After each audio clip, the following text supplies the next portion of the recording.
Lalu bagaimana relawan merespon wacana duet Ganjar Prabowo Subianto? Kami bahas bersama Guntur Romli, Ketua Umum Ganjarian Spartan, ada juga Immanuel Ebenezer, Ketua Umum Prabowo Mania 08, dan Direktur Eksekutif Indikator Politik Burhanuddin Muhtadi. Sore, Bapak-Bapak semua. Sore, Assalamualaikum. Waalaikumsalam. Waalaikumsalam, saya mau ke Mas Guntur dulu. Mas Guntur, jadi kalau Ganjarian Spartan ini setuju nggak duet Ganjar Prabowo? Kita melihat hal ini, Mbak, dalam konteks semuanya itu keputusan Ketua Umum PDI Perjuangan Ibu Hajah Megawati pada tanggal 21 April yang sudah menetapkan Mas Ganjar Pranowo sebagai presiden. Kemudian yang kedua adalah PDI Perjuangan memegang golden ticket yang bisa mengajukan pasangan capres, cawapres tanpa harus berkoalisi dengan partai lain. Meski demikian, tetap saja PDI Perjuangan membuka komunikasi dan membangun kerjasama politik, ya, dan saat ini sudah dengan Hanura, dengan Perindo, ya, kemudian yang saat ini dengan P3, ya, yang saat ini. Nah, apapun soal komunikasi politik itu tetap dalam kerangka bahwa Mas Ganjar itu sebagai calon presiden. Kemudian juga Ibu Megawati juga meminta para relawan, juga meminta para kader PDI Perjuangan untuk tidak terlibat dalam dansa-dansa politik, ya, dan terus bergerak ke kalangan, ke masyarakat, ke akar rumput dari pintu ke pintu. Saat ini Tapi kalau wacana soal duetnya Mas Ganjar dengan Pak Prabowo, Mas Guntur? Setuju relawan? Kalau kami para relawan kemudian juga kader, ya sam'an wa ta'atan, sami'na wa ta'na aja. Yang penting itu Mas Ganjar sebagai calon presiden, ya. Siapapun cawapres yang menguat saat ini kan nama-nama yang muncul ada juga Prof Mahfud MD, ada Mas Kang Ridwan Kamil, ada Mas Sandiaga Uno, siapapun nama-nama yang semakin menguat, ya. Siapapun yang penting adalah presiden tetap Ganjar Pranowo. Oke, itu asal capresnya Mas Ganjar gitu ya. Ya. Oke, saya sekarang mau ke Bang Noel. Kalau Bang Noel sendiri dari tim relawan ini setuju kalau dari Prabowo Mania nantinya Pak Prabowo duet bersama dengan Mas Ganjar atau Mas Ganjar duet bersama Pak Prabowo? Ya kalau Prabowo Ganjar kita mah, kalau untuk Indonesia kita ayo aja lah. Karena kan kita mau bangsa ini juga jangan terlalu letih hanya gara-gara pemilu, jangan terlalu letih hanya persoalan yang sebetulnya merusak cara berpikir kita. Kita mau ke depan kan bicara tentang kepemimpinan, ya, bukan soal kekuasaan. Kalau seandainya pasangan Prabowo Ganjar hanya untuk kekuasaan ANSI, saya rasa saya yang orang pertama menolak. Tapi kalau ini bicara tentang persatuan atau rekonsiliasi atau apapun lah untuk bangsa ini, saya orang yang sangat mensupport duet ini. Termasuk berarti duetnya Mas Ganjar capres, Pak Prabowo cawapres maksudnya? Oh enggak, presidennya Prabowo, wapresnya Mas Ganjar. Karena biar gimana pun saya mendukung Pak Prabowo sebagai presiden, bukan sebagai wapres. Sikap saya jelas, saya tegaskan. Jika wapresnya Pak Prabowo, saya undur diri. Itu saya tegaskan berkali-kali. Saya nggak mau. Kasihan, jangan sampai Pak Prabowo ditipu lagi. Karena politik itu seni menipu hari ini di Indonesia. Bukan seni bagaimana memimpin, bagaimana seni mendapatkan mendapatkan hati rakyat, bukan bagaimana seni untuk membuat program, bukan seni membuat ide besar. Berarti Noel nggak mau rekonsiliasi. Kita nggak mau itu terjadi. Gimana Mas Guntur? Jadi ketika kalau presidennya itu Ganjar, kemudian cawapresnya Prabowo, kemudian Noel itu menolak, berarti rekonsiliasi yang disampaikan Noel itu hanya basa-basi. Karena faktanya juga kalau kita bicara soal kedudukan dari PDI Perjuangan sebagai partai pemenang, kemudian pemegang golden ticket, kemudian juga disurvei, ya Pak Ganjar lah yang lebih layak menjadi calon presiden, bukan Prabowo. Seandainya kalau di situ ada mau bicara soal digabungkan. Gitu. Ini beberapa lembaga survei itu Pak Prabowo itu masih mendominan. Gitu. Sebenarnya kita tahu bicara tentang lembaga survei lah. Kita bicara soal kepemimpinan, bicara tentang ide, bicara tentang program, itu lebih enak mendiskusikannya daripada kita bicara soal kekuasaan ANSI. Itu tidak baik di mata rakyat. Kita mau cari pemimpin, bukan mencari penguasa. Kita tidak mau mendapatkan voter di 2024. Itu yang paling penting. Baik, berarti sama-sama keduanya setuju, tapi nggak tahu nih yang mana capresnya dan jawapresnya di masing-masing relawan. Kalau saya maunya Prabowo presidennya, wapresnya Mas Ganjar. Karena itu nggak bisa. Nggak bisa. Membangun jembatan emas buat anak muda. Oke, saya ke Mas Burhan deh kalau gitu. Yang menengahi Mas Burhan, ini kan masing-masing relawan ini punya jagoannya masing-masing, tapi mau disatukan. Kalau kayak gini caranya bisa nggak nih penyatuan terjadi? Nah, makanya saya termasuk Mas Burhan ini, Bang Noel, memperkirakan bahwa konfigurasi politik hari ini itu masih sulit untuk menduetkan kedua tokoh ini. Jadi konfigurasi politik berkaitan dengan banyak hal. Pertama, bagaimanapun PDI Perjuangan itu punya golden ticket. Tanpa harus berkoalisi dengan partai lain, itu Mas Ganjar bisa maju sebagai capres. Apalagi Ibu Mega sudah mendeklar Mas Ganjar sebagai capres per 21 April. Tapi saat yang sama dilihat dari sisi partai pendukung Pak Prabowo itu jauh lebih besar. Dari sisi kekuatan kursi di DPR 45%. Jadi masing-masing punya kelebihan. Nah termasuk dilihat dari sisi senioritas mungkin Pak Prabowo juga lebih senior. Tetapi dari sisi elektabilitas berimbang. Per hari ini meskipun head to head Pak Prabowo lebih unggul. Tapi keunggulannya juga tidak signifikan ya secara statistik. Jadi per hari ini itu kemungkinan duel lebih besar ketimbang duet. Tapi lagi-lagi seperti yang Mbak Puan sampaikan, masih ada waktu sebulan ke depan. Dan sepertinya ada kalkulasi yang mungkin dipertimbangkan oleh Mbak Puan. Apa tuh, kalau misalnya, saya sih melihat soal head to head ya. Jadi kalau head to head Mas Ganjar masih tertinggal, apalagi signifikan, mungkin dari kubu Mbak Puan memikirkan opsi lain. Opsinya adalah? Tapi ini opsi menarik diri itu nggak pernah berada dalam tradisi PDI Perjuangan. PDI Perjuangan kalau sudah mengumumkan capres itu nggak pernah tarik mundur.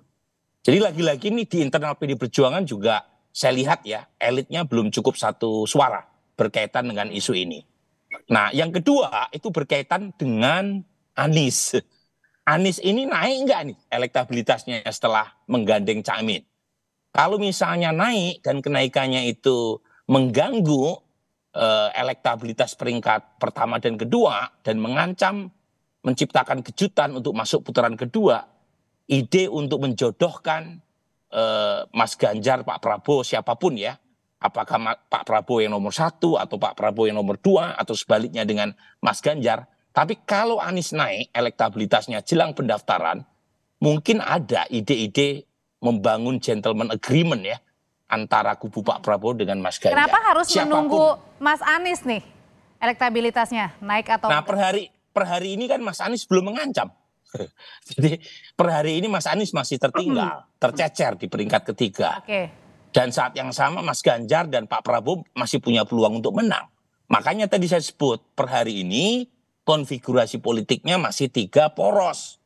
Nah yang jelas tidak mungkin adalah 4 poros. 2 poros masih ada kemungkinan dalam politik ya. Karena cuma satu saja yang nggak mungkin dalam politik. Yaitu menghidupkan orang mati. Yaitu Yesus saja yang bisa itu. Gimana Mas? Tadi mau ngoreksi yang tadi pernyataan Mas Burhan. Yang soal elit PDI Perjuangan sampai saat ini tuh solid.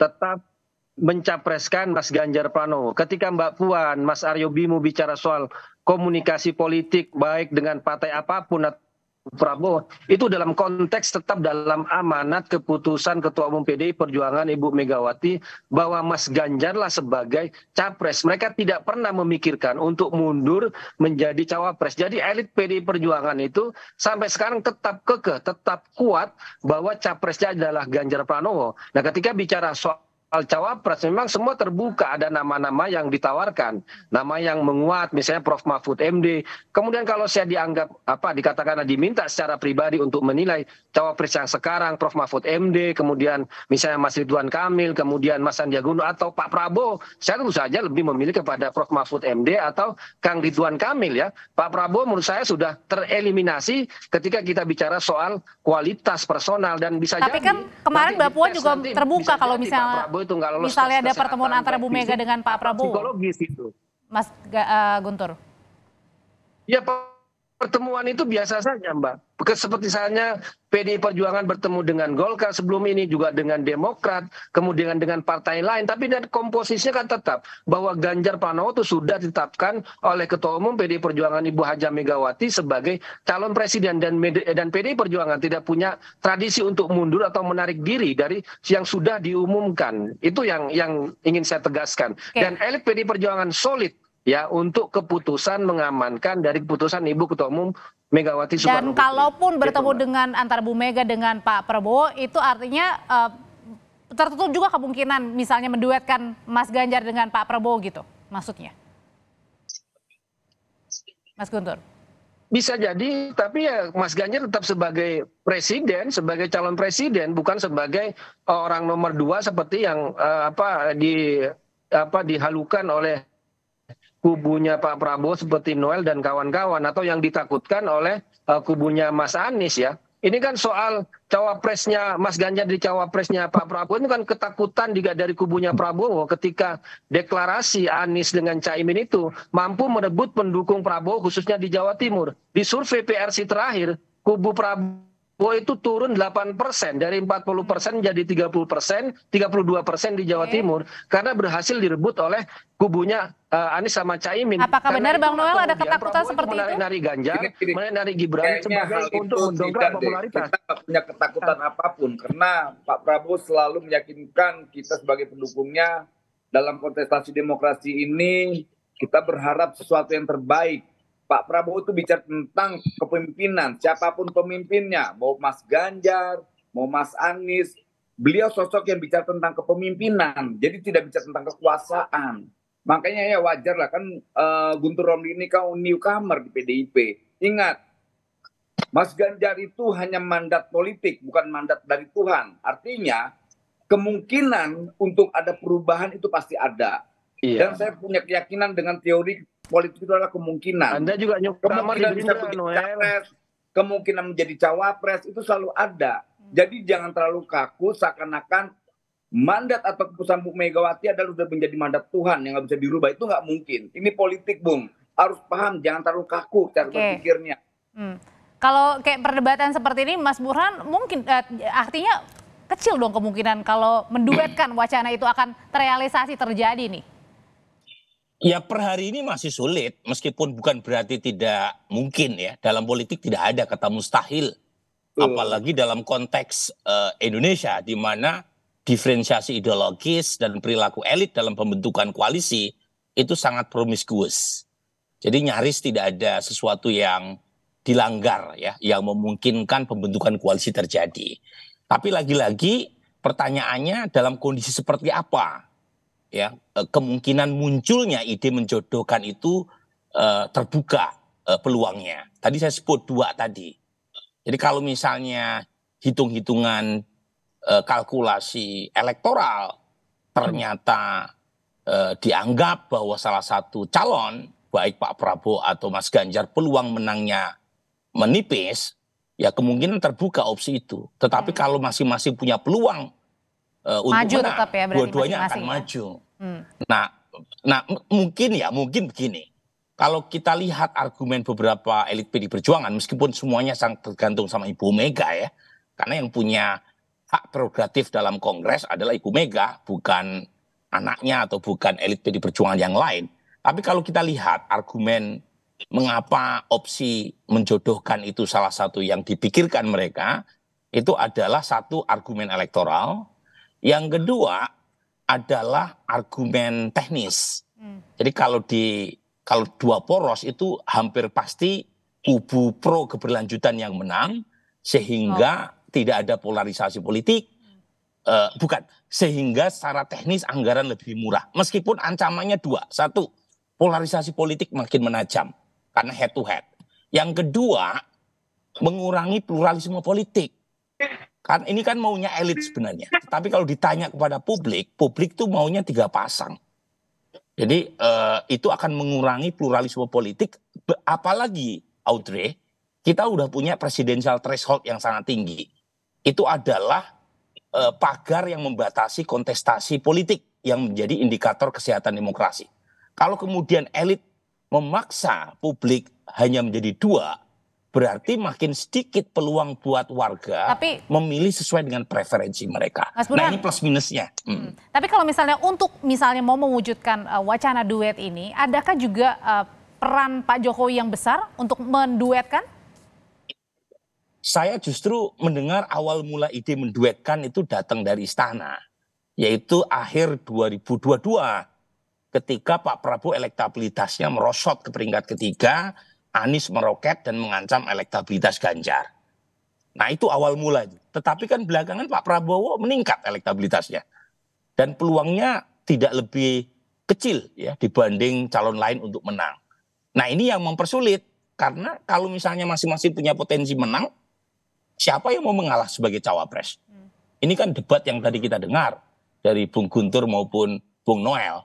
Makanya sekalian saja sesuai dengan aspirasi pluralisme politik warga tadi, ya lebih baik tiga-tiganya maju. Meskipun saya tahu nih, yang paling ketar-ketir kalau ada dua poros itu ya kubu Anies. Karena kalau misalnya Anies melawan Prabowo Ganjar atau Ganjar Prabowo itu kalah telak. Surveinya begitu. Dan saya mau penegasan lagi, jadi Bang Noel sama Mas Guntur nih mungkin nggak tercipta nih untuk keduanya bersama antara Mas Ganjar dan Pak Prabowo di Pilpres. Saya mau penegasan aja, Mas Guntur. Audrey, saya. Ya, jadi mau nggak nih relawannya untuk bergabung bersama relawan Bang Noel, mendukung bersama-sama? Ya kalau kita prinsipnya beginilah. Siapapun yang memimpin bangsa ini silakanlah selama prinsipnya adalah soal persatuan, atas kemudian penguatan demokrasi. Karena kita tegak lurus terhadap demokrasi, jangan sampai nanti kita mendapatkan penguasa yang anti terhadap demokrasi.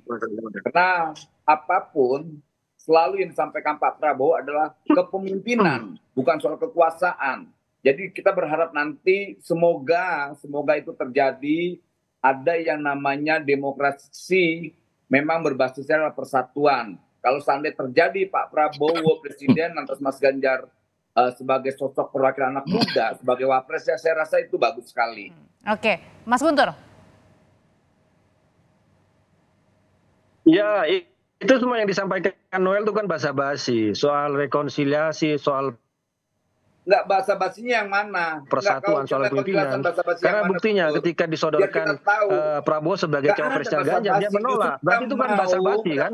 Jadi katanya untuk persatuan tadi. Kalau kita jelas bahwa relawan Ganjar tetap mengukuhkan bahwa Ganjar Pranowo sebagai presiden. Ditipu lagi.